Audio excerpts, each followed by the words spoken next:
തങ്കച്ചിയുടെ നിർബന്ധം കൊണ്ട് ഒരു ദിവസം കുഞ്ഞിന്റെ മുത്തച്ഛൻ ഫാക്ടറി ലോക്കൌട്ട് ചെയ്തു. തൊഴിലാളികൾ സമരത്തിലായി. ആ സമരത്തിന് മുൻപിൽ കുഞ്ഞിന്റെ അച്ഛനും നിൽക്കേണ്ടി വന്നു.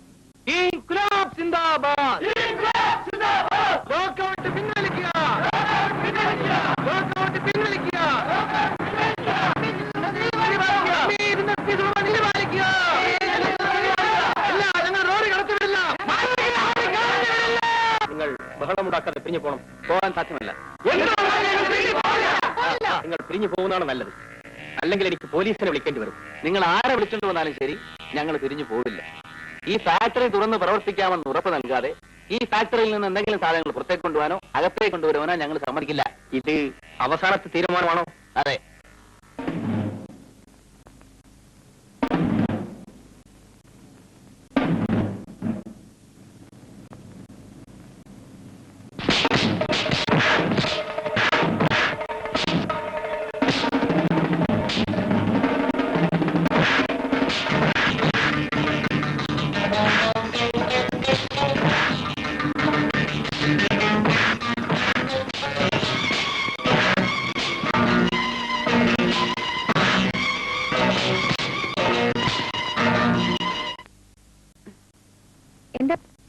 ഫാക്ടറി പഠിക്കൽ വലിയ ബഹളം.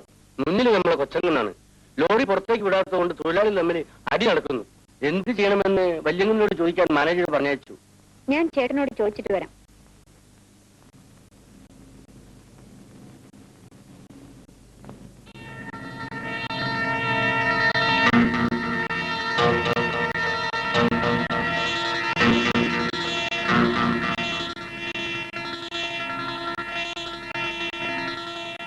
ആര് തെരഞ്ഞാലും ലോറി വിട്ടുപോകാൻ ചേട്ടൻ പറഞ്ഞു.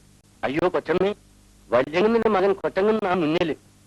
ലോറി ഇരമ്പിപ്പാഞ്ഞു വരുമ്പോൾ ആരായാലും മാറിക്കൊള്ളൂ. ഇങ്ങനെ തന്നെ ഞാൻ ചെന്ന് പറയട്ടെ?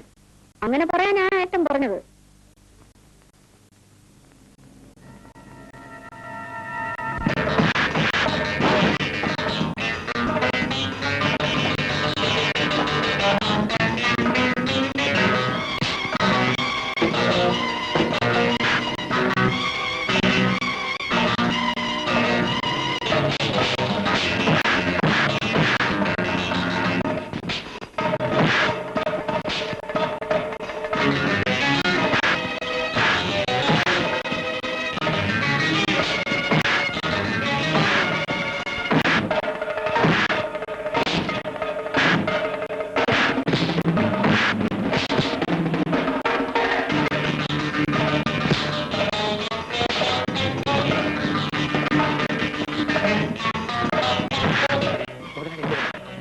ആര് തടഞ്ഞാലും ലോറി വിട്ട് പിടിക്കോളാണ് മുതലാളി പറഞ്ഞേച്ചത്.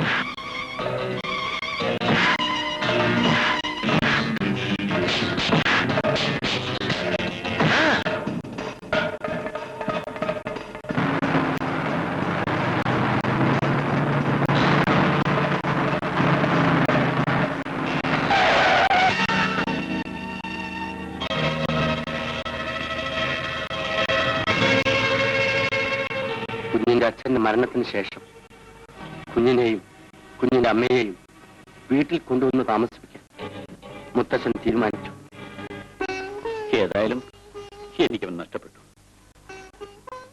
അത് താങ്ങാൻ എനിക്ക് കഴിയുന്നില്ല. എനിക്ക് അവന്റെ കുഞ്ഞിനെ ഒന്ന് കണ്ടാൽ കൊള്ളാമെന്നുണ്ട്. അവന്റെ ഭാര്യ ശാരദ പാവമാണ് സുന്ദരി. അന്ന് ഞാൻ അവളെ ഇവിടെ നിന്ന് ഇറക്കി വിട്ടു. ഇനി അവൾക്ക് ആരാണുള്ളത്? ഞാനും ഭർത്താവും മരിച്ച് ഒരു കുഞ്ഞുമായി ഇവിടെ കഴിയുന്നുണ്ടല്ലോ. ഈ അനുകമ്പ ഏട്ടന് എന്നോട് തോന്നുന്നില്ലല്ലോ. ഇവൻ എന്റെ അനന്തരവനാണ്. അവൻ എന്റെ മകന്റെ മകനാണ്. നാളെ ഞാൻ വീണു മരിച്ചാൽ അവന്റെ കണ്ണുകളായിരിക്കും ആദ്യം നിറയുന്നത്. ഇവൻ എന്റെ അനന്തരവനാണ്. അവൻ എന്റെ മകന്റെ മകനാണ്. നാളെ ഞാൻ വീണു മരിച്ചാൽ അവന്റെ കണ്ണുകളായിരിക്കും ആദ്യം നിറയുന്നത്. ശാരദയും കുട്ടിയും കൂട്ടിക്കൊണ്ടുവന്ന് ഇവിടെ എന്റെ കൂടെ താമസിപ്പിക്കാൻ ഞാൻ തീരുമാനിച്ചു.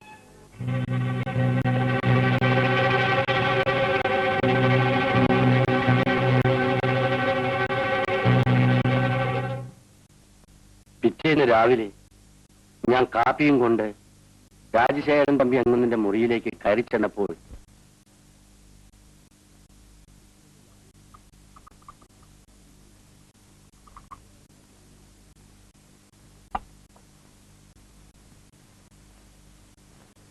അങ്ങുന്നേ അങ്ങുന്നേ അങ്ങുന്നേ അങ്ങുന്നേ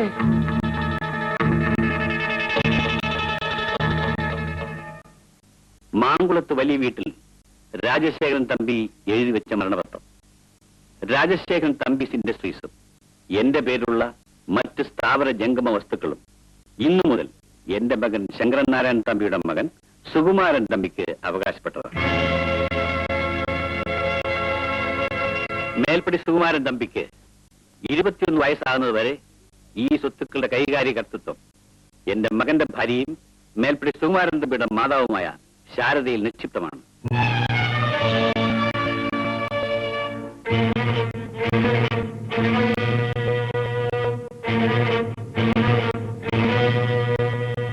മേൽപ്പടി ശാരദയ്ക്ക് ജീവഹാനിയോ മറ്റോ സംഭവിച്ചാൽ ഈ സ്വത്തുക്കളുടെയും മേൽപ്പടി സുകുമാരൻ തമ്പിയുടെയും സംരക്ഷണ ചുമതല എന്റെ സഹോദരിയും വിധവയുമായ സുഭദ്രാമ്മ തങ്കച്ചി നിർവഹിക്കേണ്ടതാണ്.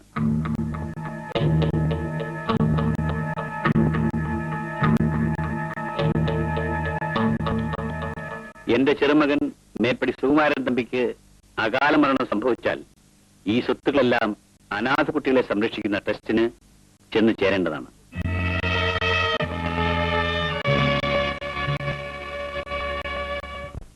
കേശവ, എന്താ വശമേ? ഞാനൊരു കാര്യം പറയും. തിരിച്ചെന്നോട് ഒന്നും ചോദിക്കാൻ പാടില്ല. പക്ഷെ നീ അതനുസരിക്കണം.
ശരി, ഇപ്പൊ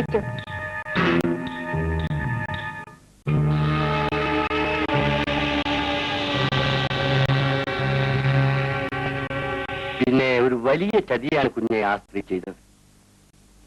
കുഞ്ഞിന്റെ സ്വത്തുക്കൾ അവരുടെ മകനെ കിട്ടുന്നതിന് വേണ്ടി കുഞ്ഞാണെന്നും പറഞ്ഞ് അവരുടെ മകനെ പഠിക്കാനായി ഇംഗ്ലണ്ടിലേക്ക് അയച്ചു. കുഞ്ഞിനെ അവരുടെ മകനായിട്ടും വളർത്തി. മമ്മി, എന്താ? എനിക്ക് വിശക്കുന്നു. അടുക്കളയ്ക്ക് വേലക്കാരോട് ചോദിക്കും. മമ്മി വന്ന് എടുത്തു തന്നാൽ മതി. വാ മമ്മി. ഇതൊരു ശല്യമായി പോയല്ലോ. കൊച്ചമ്മേ, കൊച്ചമ്മേ, ഈ സ്വത്തുക്കൾ മുഴുവനും ഈ കുഞ്ഞ് അനുഭവിക്കേണ്ടതാണ്. ഇതിലാണ് ഈ വിധി. എല്ലാം നിങ്ങളുടേതാക്കി തീർക്കാനുള്ള ശ്രമമാണല്ലേ? കൃഷ്ണ, കൃഷ്ണൻ ഇവിടെ ഒരു വേലക്കാരൻ മാത്രമാണ്. ഈ സ്വത്തുക്കൾ മുഴുവനും ഈ കുഞ്ഞ് അനുഭവിക്കേണ്ടതാണ്. ഇതിലാണ് ഈ വിധി. എല്ലാം നിങ്ങളുടേതാക്കി തീർക്കാനുള്ള ശ്രമമാണല്ലേ? കൃഷ്ണ, കൃഷ്ണൻ ഇവിടെ ഒരു വേലക്കാരൻ മാത്രമാണ്. അതെ, പക്ഷേ ഇവിടുത്തെ വല്യങ്ങന്ന് എന്റെ എല്ലാമായിരുന്നു.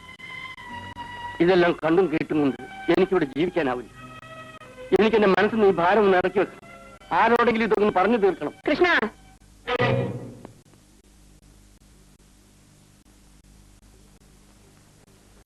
മോൻ വാ, അമ്മ അവൻ ചോറ് തരാം.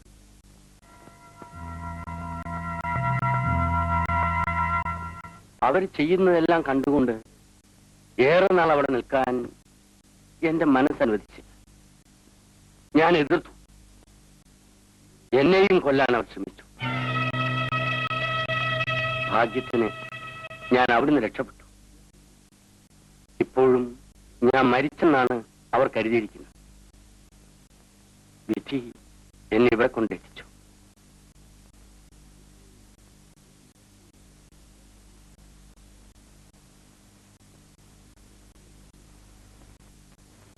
Thank you.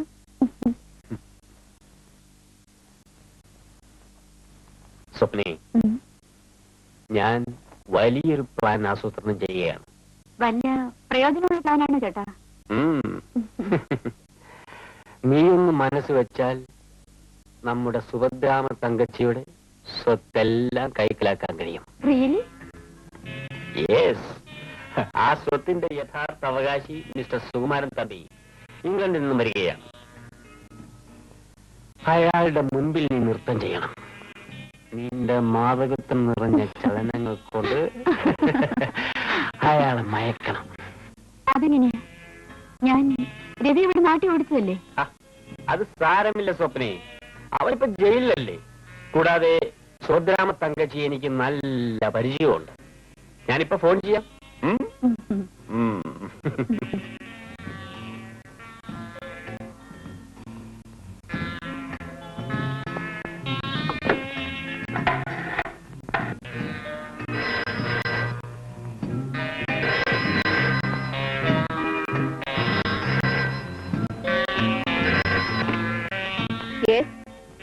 Subhadrama തങ്കച്ചി here. Good morning. ഞാൻ ശേഖറാണ്. ഓ മിസ്റ്റർ ശേഖർ, എന്താ വിശേഷം? മിസ്റ്റർ തമ്പി നാളെത്തിയല്ലേ, നമുക്ക് അദ്ദേഹത്തിന് ഒരു ഗ്രാൻഡ് റിസപ്ഷൻ കൊടുക്കണ്ടേ? അതൊക്കെ വേണോ മിസ്റ്റർ ശേഖർ? വേണം വേണം, എല്ലാം ഞാൻ അറേഞ്ച് ചെയ്തോളാം. Okay, as you please. Thank you. നമ്മുടെ പ്ലാൻ സക്സസ്. അയ്യോ, നീ എന്താ ഇരിക്കുന്നത്? വല്ലവരും ചത്തോ? നമ്മുടെ രവി ഇന്ന് ജയിലിൽ നിന്ന് പോവില്ല എളിയാ. അതിന് സന്തോഷിക്കല്ലേ വേണ്ടത്? നമ്മള് സ്വന്തം സഹോദരങ്ങളെ പോലെ ഇവിടെ കഴിഞ്ഞവരല്ലേ. അതിനെന്താടാ, പുറത്തു പോയാൽ ഇതേപോലെ തന്നെ കഴിയാമല്ലോ. ഞാൻ പോട്ടെ. ഞങ്ങളും പുറത്തു വരാനുള്ള സമയമായി. വഴിക്ക് വെച്ച് എവിടെയെങ്കിലും കണ്ടാൽ ഒന്നും ഉണ്ടെങ്കിലും ചെയ്യണേ. നിങ്ങളെയൊക്കെ മറക്കാൻ എനിക്ക് കഴിയുമോ? ജയിലിൽ നിന്ന് വരുമ്പോൾ ഓഫീസിൽ വന്ന് എന്നെ കാണണം. ഫാക്ടറിയിൽ നിങ്ങൾക്ക് എന്തെങ്കിലും ജോലി തരാം. അത് മതി. മര്യാദയ്ക്ക് ജീവിക്കാമല്ല. ഞാൻ പോട്ടെ. ഈ സമയമായി.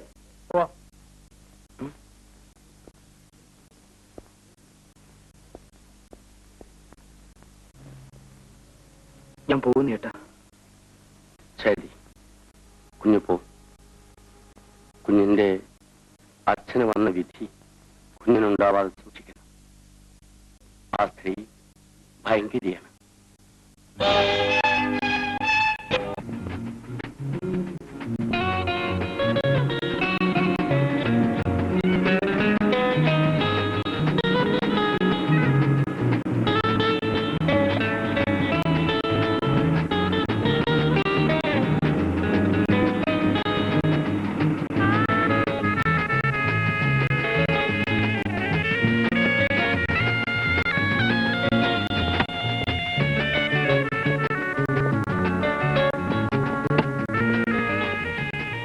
വരും മോനെ.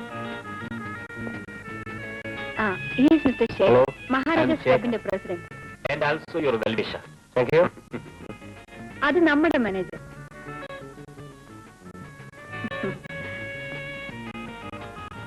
ലേഡീസ് ആൻഡ് ജെന്റിൽമെൻ, ഇന്ന് ഞങ്ങളുടെ കുടുംബത്തിന് ഒരു സുദിനമാണ്. ഇംഗ്ലണ്ടിൽ പഠിക്കാൻ പോയിരുന്ന എന്റെ ജ്യേഷ്ഠന്റെ ചെറുമകൻ മിസ്റ്റർ സുകുമാരൻ തമ്പിയെ ഞാൻ നിങ്ങൾക്ക് പരിചയപ്പെടുത്തുന്നു.